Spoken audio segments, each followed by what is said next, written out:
بسم اللہ الرحمن الرحیم۔ السلام علیکم، میرا نام عدیل احمد آزاد ہے۔ ایک نئے ویلاگ میں آپ کو خوش آمدید کہتے ہیں۔ دو تین موضوعات پر آج ہم نے بات کرنا ہے۔ ایک تو ملک سلمان بن عبدالعزیز کی صحت کے حوالے سے آپ کو آگاہ کرنا ہے۔ دوسرا جو ملک میں ٹالرنس کی کیفیت جو ہے وہ عجیب و غریب صورتحال کا شکار ہو رہی ہے، سیاسی کشیدگی بڑھ رہی ہے، اور اس کے ساتھ ساتھ جو ہماری قوت برداشت ہے وہ جواب دیتی جا رہی ہے، اور ہم ایک دوسرے کو یوتھیا، پٹواری، ڈیزل اور اس طرح کی جو باتیں ہیں جو یقیناً اخلاقی طور پر مناسب اور اچھی نہیں ہیں، اس حوالے سے ہمیں کیا رویہ اختیار کرنا چاہیے۔ سیاست ہمارا سسٹم ہے، اس میں یقیناً ہم نے دلچسپی لینی ہے اور اس میں درست لوگوں کا انتخاب کرنا ہے، لیکن اس میں جو تحمل ہے، برداشت ہے، وہ ضرور پیدا کرنا چاہیے۔ اس حوالے سے بھی کچھ گزارشات آپ کے سامنے رکھیں گے۔ اور تیسرا ہمارا آج کا موضوع ہوگا ڈاکٹر عامر لیاقت حسین کا مکافات عمل، جو اس نے دنیا کے ساتھ کیا اب اس کے ساتھ ہو رہا ہے۔ تو ان تینوں موضوعات پر ہم تھوڑی تھوڑی روشنی ڈالیں گے۔ سب سے پہلے ہم بات کریں گے سعودی عرب کے فرما روا ملک سلمان بن عبدالعزیز کی صحت کے حوالے سے۔ ہم اگر انہیں قائد الامہ الاسلامیہ کہیں یا قائد الامہ العربیہ کہیں تو بے جانا ہوگا۔ وہ تمام عرب دنیا کے قائد ہیں، تمام مسلم دنیا کے قائد ہیں۔ ان کی صحت کے حوالے سے پوری دنیا میں دعائیں بھی کی گئیں، اور گزشتہ دنوں انہیں ملک سلمان ہاسپٹل جدہ میں علاج کے لیے داخل کیا گیا۔ دل کی کچھ شریانوں کے حوالے سے انہیں ہمیشہ کچھ جو ہے وہ بیماری لاحق رہتی ہے، کچھ مشکل لاحق رہتی ہے، جس کا علاج وہ وقتاً فوقتاً 4-6 ماہ کے بعد ان کا ہوتا رہتا ہے، اور یہ معمول کا ٹیسٹ تھا۔ انہیں ملک فیصل ہسپتال جدہ میں داخل کیا گیا، وہاں ان کا علاج ہوا۔ تاحال وہ ہاسپٹل میں ہیں، لیکن 1-2 روز کے بعد انہیں گھر منتقل کر دیا جائے گا۔ اب ان کی صحت جو ہے وہ کافی بہتر ہے، اور اس حوالے سے پورے عالم اسلام میں اطمینان کا اظہار کیا گیا ہے۔ پاکستان کے وزیر اعظم جناب میاں شہباز شریف نے اس حوالے سے ٹویٹ بھی کیا، اور ان کی صحت کے حوالے سے اللہ تعالیٰ سے دعائیں بھی کیں۔ تو یقیناً پاکستان کے ساتھ ساتھ پوری عرب دنیا میں ان کی صحت کے حوالے سے مسلمانوں نے دعائیں کی۔ خاص طور پر جب ہم سعودی حکمرانوں کا نام لیتے ہیں تو ہم دیکھتے ہیں پوری دنیا میں مساجد بنانے میں یہ لوگ، اللہ کے گھر بنانے میں یہ لوگ سب سے آگے نظر آتے ہیں۔ یتامہ مساکین کے لیے یہ لوگ بڑا شاندار کام کرتے ہوئے نظر آتے ہیں۔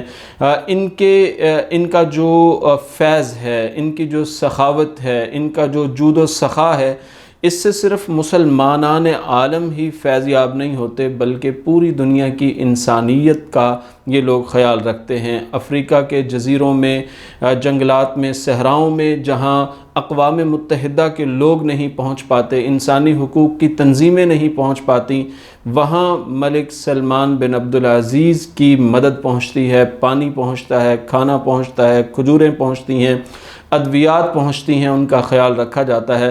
تو جب لوگوں کا، غرباء کا، مساکین کا، یتامہ کا اتنا خیال رکھا جاتا ہے تو یقیناً ان کے لیے دعائیں بھی کی جاتی ہیں۔ ملک سلمان جب بیمار ہوئے تو ہم نے دیکھا ٹویٹر پر ٹرینڈ بنا رہا ان کی صحت کے حوالے سے، پوری دنیا میں لوگوں نے ان کے لیے دعائیں کی، تو اللہ نے دعائیں قبول کی، اور اب وہ روبہ صحت ہیں، ہاسپٹل میں ہیں، لیکن کچھ وقت کے بعد گھر منتقل ہو جائیں گے۔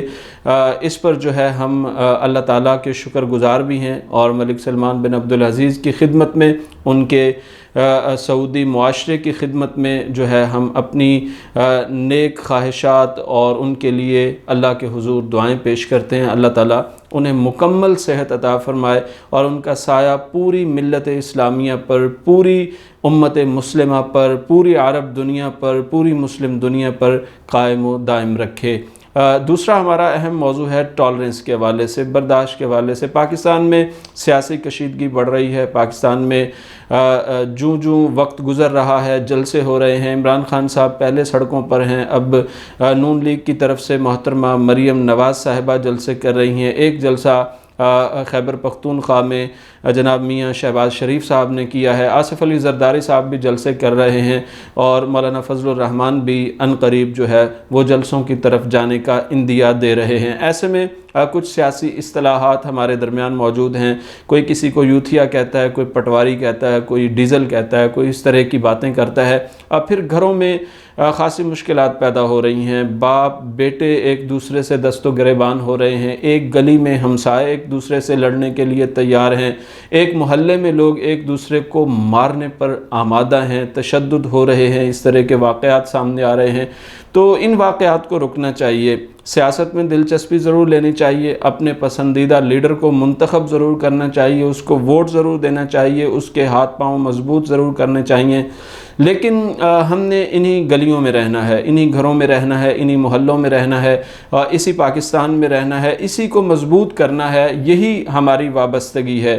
اگر کسی کی وابستگی پی ٹی آئی کے ساتھ ہے، کسی کی پی ایم ایل این کے ساتھ ہے، کسی کی پی پی پی کے ساتھ ہے، کسی کی جمعیت علماء اسلام کے ساتھ ہے، اپنی وابستگیوں کو مضبوط کیجئے، لیکن اپنی ذات کو، اپنے آپ کو، اپنی شناخت کو بااخلاق بنائیے۔ آپ کے جملے، آپ کے الفاظ، آپ کا جو چال ڈھال ہے، آپ کی جو شخصیت ہے، اس سے تحمل نظر آئے، اس سے تدبر نظر آئے، یعنی آپ جب بات کرتے ہیں یا اپنا سیاسی موقف رکھتے ہیں، وہ گالیوں سے، وہ طنز سے، وہ اس طرح کی چیزوں سے پاک ہونا چاہیے۔ آپ ایک اچھے شہری ہونے کا ثبوت دیں، اور اگر کوئی بات کر دے، یقیناً عدم برداشت ہوتا ہے، یقیناً بہت ساری چیزیں ہیں جو ہمیں برداشت نہیں ہوتی، بہت ساری باتیں ہیں، لوگوں کے رویے ہیں، گالیاں بھی دیں گے، یہ کام بڑا مشکل ہے، یہ آسان نہیں ہے کہ آپ کسی کی بات کو سنیں اور برداشت کر لیں یا مسکرا لیں، یہ بڑا مشکل کام ہے۔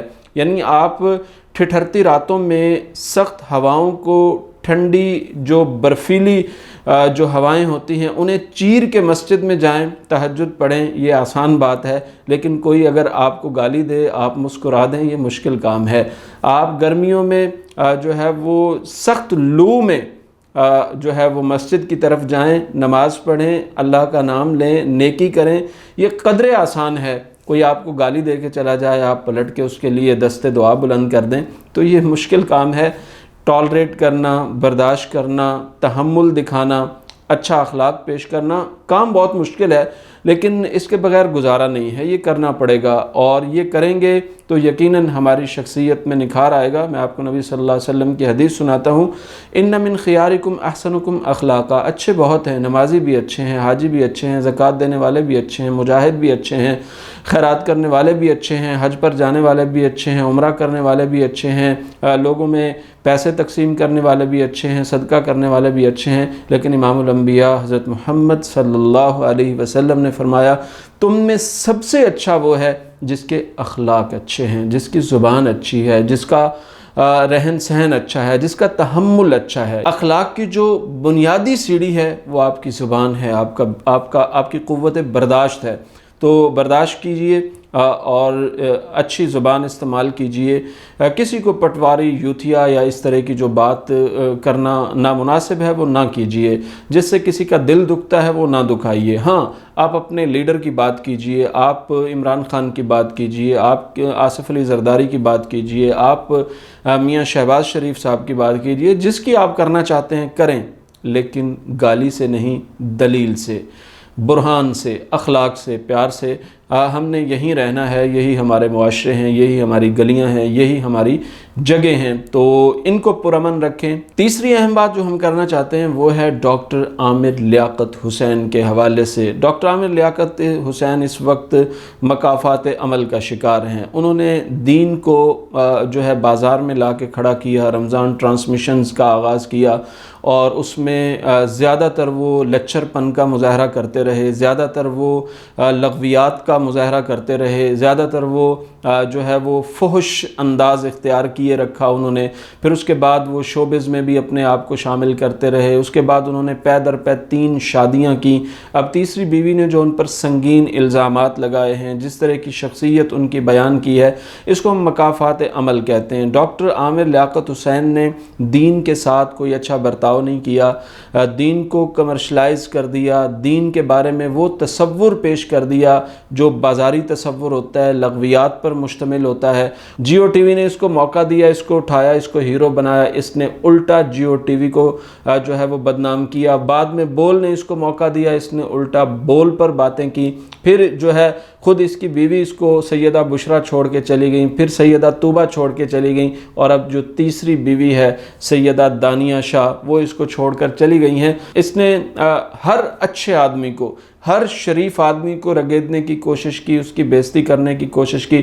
اس شخص سے کم از کم بائیکاٹ کرنا چاہیے تھا، تمام علماء کو کرنا چاہیے تھا، چاہیے لاکھوں روپے علماء کو ٹرانسمیشن میں بلانے کے لے کر دیتا ہو چینل سے، اس کے باوجود بھی تمام سنجیدہ علماء کو اس کا بائیکاٹ کرنا چاہیے تھا۔ اس کی پہلی بیوی سیدہ بشرا کی گواہی، اس کی بیٹی دعا عامر کی گواہی، اس کی دوسری بیوی سیدہ طوبہ کی گواہی، اس کے بعد سیدہ دانیہ شاہ کی اب جو حالیہ گواہی ہے یا جو باتیں ہیں، اس کو ہم مکافات عمل کہتے ہیں۔ یہ شروع ہوا حضرت ابو بکر صدیق اور حضرت عمر سے۔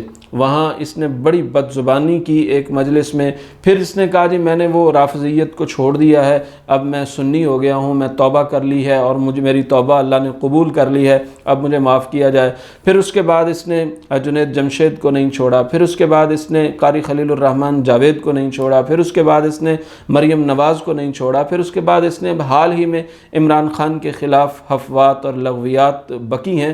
اس کا باقاعدہ بائیکاٹ ہونا چاہیے، تمام چینل سے ہو چکا ہے، سوشل میڈیا پر ہونا چاہیے، اور تمام پاکستان کی سیاست سے ہونا چاہیے، چاہے وہ ماضی میں ایم کیو ایم والے تھے، پھر بعد میں تحریک انصاف والے تھے، یا کوئی اور لوگ جنہیں یہ اپنا بڑا کہتا ہے، اسپیشلی یہ ایجنسیز کے حوالے سے بڑی بات کرتا ہے، جی میرا ان کے ساتھ بڑا تعلق ہے، اور تصویریں دکھاتا ہے لوگوں کی کہ جناب یہ میرے خلاف باتیں کرتی ہیں۔ ایجنسیاں ہماری ہیں بھائی، پاکستان کی ایجنسیاں ہیں، پاکستان کے عوام کی ایجنسیز ہیں، اور یہ ہماری پروٹیکشن کے لیے ہیں، بااخلاق پاکستانیوں کے، باکردار پاکستانیوں کی پروٹیکشن کے لیے ہیں۔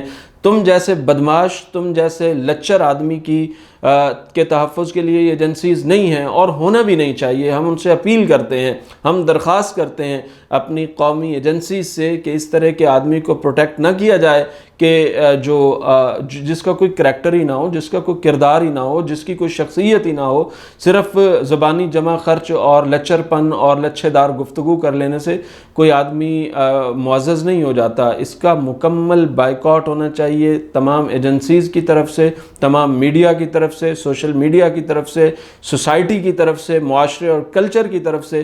ایسے آدمی کو قطعاً برداشت نہیں کیا جانا چاہیے۔ ایسے لوگ ناسور ہوتے ہیں، آج اس کو برداشت کر لیا گیا، کل ایسے ہزاروں پیدا ہو جائیں گے۔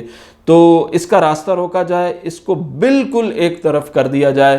اب اس کے پاس کوئی اخلاقی جواز نہیں ہے معاشرے میں اسلامی اسکالر بن کے، ڈاکٹر بن کے۔ جھوٹا ڈاکٹر ہے، پی ایچ ڈی کی بات کرو تو کہتا ہے میں میڈیکل کا ڈاکٹر ہوں، میڈیکل کی ڈگری مانگو تو کہتا ہے میں دوسرا ڈاکٹر ہوں۔ تو اس طرح کے بھی جو ہے وہ ڈاکٹر ڈھکن اور ڈھول ہمارے معاشرے میں موجود ہیں۔ اس کا مکمل بائیکاٹ ہونا چاہیے ہمارے معاشرے میں۔